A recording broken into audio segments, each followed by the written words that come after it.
Hello, hello vous, je suis ravie de vous retrouver en vidéo pour vous parler de mon deuxième trimestre de grossesse et on commence tout de suite. Alors, j'ai un petit peu tardé à sortir cette vidéo puisque figurez-vous, je suis déjà dans mon 8e mois de grossesse, donc j'ai entamé mon 8e mois, donc mon deuxième trimestre est un petit peu loin, mais j'ai quand même encore toute ma mémoire, donc je vais pouvoir quand même vous dire ce que j'ai vécu pendant ce merveilleux deuxième trimestre de grossesse. Et je rigole parce que, voilà, je vais vous le dire tout de suite cash, hein, moi le deuxième trimestre n'a pas été à la hauteur de mes espérances, hein, même si j'aime bien essayer d'être positive. On va dire que c'était un petit peu catastrophique quand même. Voilà. Et maintenant que je suis derrière, j'en rigole et j'arrive à avoir des bons souvenirs. Mais c'est vrai que je n'ai pas eu ce deuxième trimestre d'épanouissement total qu'on nous vend, n'est-ce pas? Et c'est vrai que j'arrête pas de dire tout le temps, oui, moi j'ai pas d'attente, oui, je sais que toutes les grossesses peuvent se passer différemment et il faut arrêter avec cette image d'Épinal, de la grossesse parfaite, blablabla. Bla, bla, bla. Mais quand même, j'avais grand espoir pour ce deuxième trimestre. Alors, je vais rentrer tout de suite dans le vif du sujet.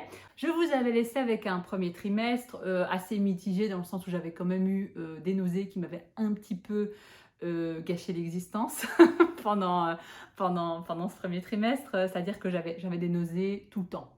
J'avais pas de répit en fait. C'était pas genre j'ai juste des nausées le matin ou juste le soir ou certains jours. C'était non-stop. À l'arrivée du deuxième trimestre, je me suis dit c'est cool, ça va partir, vous voyez? Non, non, ça n'a pas disparu comme ça du jour au lendemain en passant du premier au deuxième trimestre. Enfin, ça, je pense que c'est quelque chose dont j'avais conscience et qui n'est pas forcément réaliste. C'est pas parce que on passe une journée dans un calendrier que tout d'un coup tout part, tous les symptômes partent.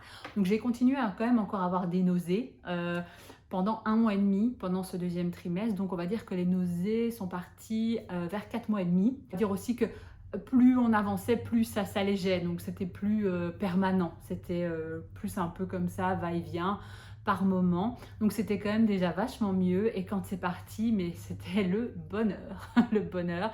Et encore, je me dis que je suis pas encore, je suis pas à plaindre parce que je sais qu'il y en a qui ont des nausées beaucoup plus sévères que ce que j'ai eu, mais je trouve vraiment que les nausées, c'est vraiment très pénible à vivre, ça te dégoûte un peu de la vie. Voilà, parce que tout te dégoûte en fait. Moi, ce qui m'a beaucoup aidé, c'est de manger régulièrement. Moi, j'étais capable de manger et quand je mangeais, en fait, j'avais l'impression que ça allait un peu mieux. Vous voyez, ça faisait pas partir les nausées, mais ça allait mieux. Donc du coup, je mangeais tout le temps. Voilà la solution, manger. Je crois que j'ai oublié de le mentionner dans ma vidéo du premier trimestre, donc je me rattrape. Ce qui m'a vraiment aidé avec les nausées, c'est le gingembre. Donc en infusion, en biscuit. J'avais trouvé des petits biscuits, genre, vous savez, ces petits biscuits british, là, digestifs, très fins, au gingembre. Donc n'importe quoi avec du gingembre, ça m'aidait au niveau des nausées. Donc les nausées sont parties vers 4 mois et demi. Et là, c'est un peu le moment où je me suis dit, ça y est, je vais revivre et je vais rentrer dans ce deuxième trimestre magique, plein d'épanouissement. Pas vraiment, voilà, pas vraiment. Et ça me saoule parce que j'aimerais tellement vous dire que j'ai kiffé mon deuxième trimestre. Non, pas du tout. Mais alors, pas du tout. Et c'est vrai que maintenant, rétrospectivement, j'en rigole et je trouve quand même des beaux moments. Et voilà, mais sur le moment, c'était pas, c'était pas ça. Et en fait, ça m'a énormément frustrée de ne pas vivre cet épanouissement du deuxième trimestre. Alors, je sais dans ma tête, la rationnelle, que c'est pas c'est pas automatique. C'est pas genre toutes les femmes qui ont un deuxième trimestre super épanouissant. Mais on a tellement d'espoir, vous voyez, quand on a un premier trimestre avec des symptômes pas faciles, etc., que finalement on est cet épanouissement. Voilà, je crois que c'est ça qui était un peu dur pour moi à encaisser. Deuxième trimestre en demi-teinte, pourquoi? Parce que il y a eu différentes choses. En fait, il y a eu des symptômes physiques qui ont énormément miné mon moral, mais je n'étais pas vraiment consciente de ces symptômes physiques. Je m'explique. Donc en dehors des nausées, hein, parce que ça c'était très clair, j'étais pas bien dans mon corps, mais vraiment inconfortable, pas bien du tout, quoi. Vous voyez, pas que je me sentais pas bien parce que j'ai pris du poids et j'ai plus de seins. C'était vraiment une question de ressenti intérieur au niveau de mon physique. Ça n'allait pas. Je me sentais vraiment avec un ventre qui était très présent, qui pesait, qui tirait, voilà. J'étais épuisée par mon ventre. Je n'ai pas compris, en fait, que j'avais un utérus contractile. Alors, un utérus contractile, qu'est-ce que c'est? C'est un utérus qui est assez tonique et qui a tendance à se contracter plus facilement qu'un autre. C'est seulement il y a un mois, quand j'ai fait mon contrôle chez ma gynéco, donc quand j'étais déjà dans mon 3e trimestre, que du coup j'ai découvert que j'avais un utérus contractile. Et c'est en ayant ces explications, parce qu'en fait elle a vu que j'avais une contraction quand je suis allée chez elle, enfin j'en avais plusieurs coup sur coup, elle m'a dit ah mais ça c'est une contraction, t'en as souvent? J'étais là, ah ben j'ai ça tout le temps en fait. je, je n'avais aucune idée que j'avais une contraction. Alors je précise, ce sont des fausses contractions qui ne sont pas douloureuses, c'est plutôt que vous avez un muscle qui se contracte tout le temps en fait.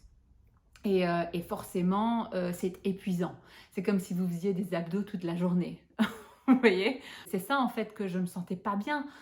J'étais tout le temps, mais genre, ce ventre, quoi. Voilà, vraiment dur. C'était pas agréable du tout. Et c'est quand elle m'a expliqué ça que j'ai fait le lien et que je me suis rendu compte qu'en fait, déjà dès mon 4e mois, j'avais des contractions. Et ça, c'est quelque chose que j'aurais aimé qu'on m'explique en amont. Au début de ma grossesse, vraiment m'expliquer ce que c'est une fausse contraction. Parce que si elle ne me l'avait pas dit, je pense que je ne le saurais toujours pas à l'heure actuelle. Enfin, si elle ne l'avait pas vu. Parce que pour moi, c'était normal. C'est ma première grossesse. C'est pas douloureux. Donc je me dis, voilà, c'est normal, c'est comme ça. Et en fait, maintenant, j'ai des moments où j'en ai moins parce que je dois rester couchée. Ça, c'est mes histoires de 3e trimestre. Hein. Mais du coup, je ressens ce bien-être finalement de quand j'ai pas de contraction, quand il n'y a pas ces tensions. De savoir ça rétrospectivement, ça m'a fait du bien au moral. Bon, j'aurais aimé le savoir plus tôt, je ne l'ai pas su, donc ça m'a un peu miné mon 2e trimestre et surtout ça m'a épuisée.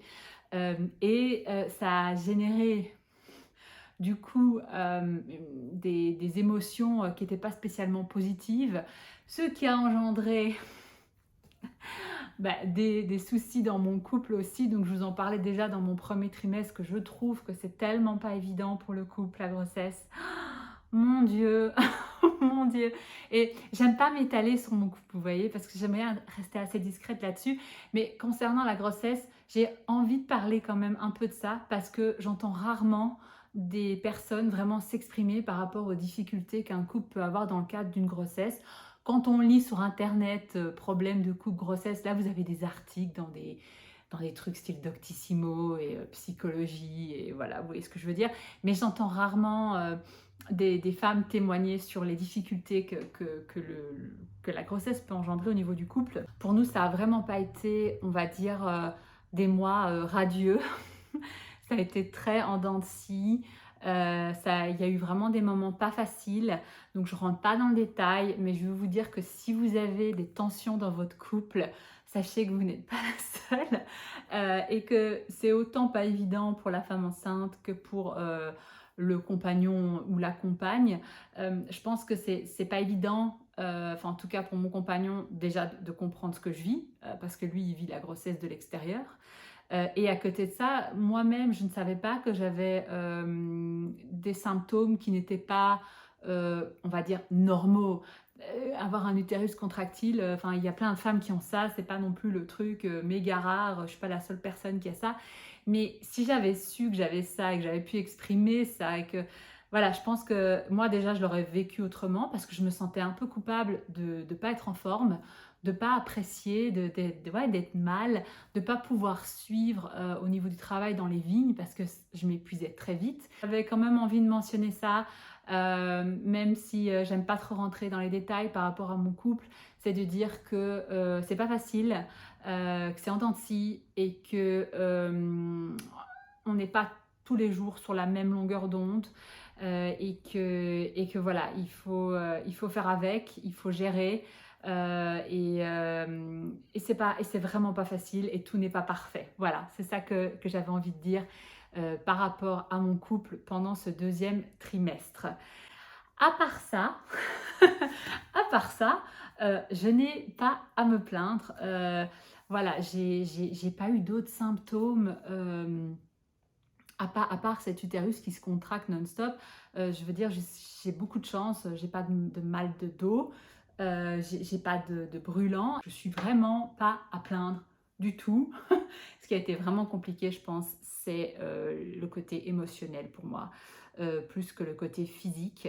J'ai aussi eu beaucoup d'angoisses qui se sont réveillées par rapport à, pas tellement à la grossesse ou à l'accouchement, mais vraiment par rapport à l'arrivée du bébé. Et vous savez, je vous en parlais dans ma vidéo sur mon premier trimestre, que pendant des années, je n'ai pas voulu avoir d'enfant parce que je ne me sentais pas capable de prendre cette responsabilité de devenir maman. Et je pensais que j'avais quand même bien réglé le truc. Pas totalement. Pas totalement. Donc j'ai quand même beaucoup de choses qui se sont réveillées. Et ce qui m'a aidée, et j'aurais aimé commencer ça avant, j'ai commencé ça à la fin de mon deuxième trimestre, c'est l'hypnonaissance. C'est une pratique en fait d'auto-hypnose où on vous suggère en fait, vous écoutez un enregistrement où on vous prépare à l'accouchement, à l'arrivée du bébé et on peut forcément l'adapter à vos besoins. Moi j'ai quelqu'un avec qui je fais ça, donc j'ai des séances et après je reçois les enregistrements par rapport à la séance qui me permet de pratiquer, parce que ce qui fonctionne bien avec l'hypnonaissance, c'est vraiment le fait de pratiquer régulièrement pour être prête le jour de l'accouchement. Cette pratique m'a vraiment aidée à me recentrer, à me sentir mieux, à être plus calme et à mieux vivre du coup aussi ma grossesse. Ça a été, pour moi c'est c'est miraculeux cette méthode. Je vais vous expliquer un petit peu succinctement. Quand on ferme les yeux et qu'on est dans une position calme, etc., en fait, vous avez les ondes alpha dans votre cerveau qui sont là, qui sont bien là, et ça permet en fait d'accéder à un niveau de conscience différent et de travailler par rapport à cette conscience sur certains aspects. Et donc, c'est une sorte de méditation où vous avez quelqu'un qui vous parle. Tout de suite, ça me... Donc ça, je trouve ça génial pour le jour de l'accouchement. J'ai adoré pratiquer l'hypnonaissance et je continue à pratiquer l'hypnonaissance. Ça, c'est ma préparation pour l'accouchement. Ça m'aide aussi pour la grossesse. J'ai aussi travaillé avec cette thérapeute, une méthode qui s'appelle l'EFT, qui permet un peu de travailler sur certains traumas ou certaines peurs qu'on peut avoir pour les dégager en fait. Et en fait, à ce moment-là, qu'est-ce qui est revenu? C'est mon angoisse de devenir maman. Vraiment de me dire que j'allais être une maman catastrophe, hein, que j'étais pas capable. Donc c'est quand même revenu et on a travaillé là-dessus et ça m'a fait vraiment du bien. Donc n'hésitez pas surtout à vous faire aider si vous en ressentez le besoin. Je pense que j'ai plus ou moins fait le tour de ce deuxième trimestre. J'ai pas énormément de détails à vous donner. C'est vraiment pour moi l'émotionnel qui a été difficile. J'avais envie d'insister sur le fait que le couple, c'est pas simple et c'est normal. Enfin, et c'est normal aussi que tout se passe bien. Il faut pas culpabiliser, il faut pas se dire que c'est pas normal. Et j'avais envie de le mentionner parce que je ne l'entends pas souvent sur les réseaux sociaux. Donc c'était important pour moi de mentionner que voilà, le couple, ça peut être compliqué pendant la grossesse. J'oublie la question du sexe du bébé que j'ai révélé sur mon Instagram il y a maintenant quelques semaines. Et donc, c'est une petite fille. Je vous mettrai la vidéo. Ouais, j'ai les larmes qui me viennent aux yeux quand je dis ça. Je suis tellement contente d'avoir une fille. Vous ne pouvez pas vous imaginer. J'ai toujours su que j'aurais une fille. Enfin, c'est fou en fait. Je voulais même pas savoir le sexe en fait. C'est mon compagnon qui voulait. Et je me suis dit que ça pourrait être cool pour lui, pour se projeter de le savoir, vu qu'il est quand même moins impliqué physiquement dans l'histoire. Mais je le savais en fait. J'avais pas besoin de qu'on me le dise. Je savais que j'allais avoir une fille. C'était écrit. Et donc je vous mettrai la vidéo un peu cheesy que j'ai réalisée pour révéler. Enfin bon, tout le monde m'a dit poétique au final. Donc on va dire poétique, la vidéo méga poétique que j'ai réalisée sur Instagram pour vous dévoiler le sexe du bébé. Je pense que j'ai fait le tour de cette vidéo sur mon deuxième trimestre. J'ai hâte de vous partager mon troisième trimestre parce que je vais en dire un petit peu quand même, parce que je suis déjà tellement loin. Parce qu'en fait, bien que là, je montre des signes d'un petit peu de prématurité. C'est maintenant en fait que j'ai ce kick d'énergie et que je me sens bien et que j'ai la forme. Ce qui est un petit peu frustrant, voyez-vous, c'est maintenant que j'ai de l'énergie que je dois rester couchée. J'ai peut-être de l'énergie parce que je reste couchée, on ne sait pas. Mais j'avais quand même envie de le mentionner parce que j'avais aussi envie de pouvoir vous dire que voilà, c'est pas parce que le deuxième trimestre est pourri que le troisième l'est forcément. Chaque grossesse est différente. Et je voulais quand même vous donner ce petit point positif parce que pour moi, c'est important aussi de voir le bon côté des choses. Il n'y a rien qui est prêt pour l'arrivée du bébé. C'est pas grave, c'est chill. Et j'essaye maintenant vraiment de me relaxer. Je culpabilise absolument plus voilà, de devoir ralentir. Écoutez, je termine là-dessus. Je vous embrasse et on se retrouve très vite. Mouah, ciao!